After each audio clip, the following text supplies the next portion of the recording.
اور اب رخ کریں گے شیخوپورہ کا، جہاں پر پورے ملک کی طرح شیخوپورہ میں بھی جشن عید میلاد النبی عقیدت و احترام کے ساتھ منایا جا رہا ہے۔ مزید اس حوالے سے جانتے ہیں اپنے نمائندہ دی نیوز امانت علی سے۔ جی امانت، بتائیے گا۔ ملک کی طرح شیخوپورہ میں بھی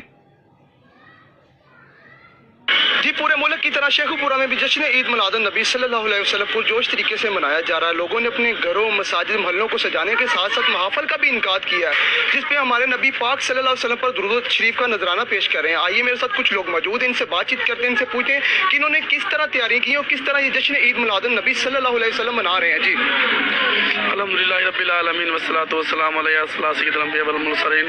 جیسا کہ آپ جانتے ہیں آج پرنور موقع ہے، اور جس طرح جس وقت 12 ربیع الاول کو سرکار دو عالم صلی اللہ علیہ وسلم دنیا میں تشریف لائے، جس طرح اللہ تعالیٰ نے پوری دنیا کو سجایا، اسی طرح ہم ہر وقت ہر محلے، گلی گلی، کریا اپنے محلوں کو یہ سجا کر یہ پیش کرنا چاہتے ہیں کہ اے اللہ پاک، تو آپ کا لاکھ لاکھ شکر ہے کہ ہمیں جس امت میں انبیاء کرام نے دعائیں کی، اے اللہ پاک آپ کا لاکھ لاکھ شکر ہے کہ اللہ تعالیٰ ہمیں اس آپ کی امت میں پیدا فرمایا۔ جی ان کا کہنا ہے کہ ہم نے اللہ کا لاکھ لاکھ شکر ادا کر۔ شکریہ امانت علی، شیخوپورہ کے حوالے سے آپ ہمیں اپڈیٹ کر رہے تھے۔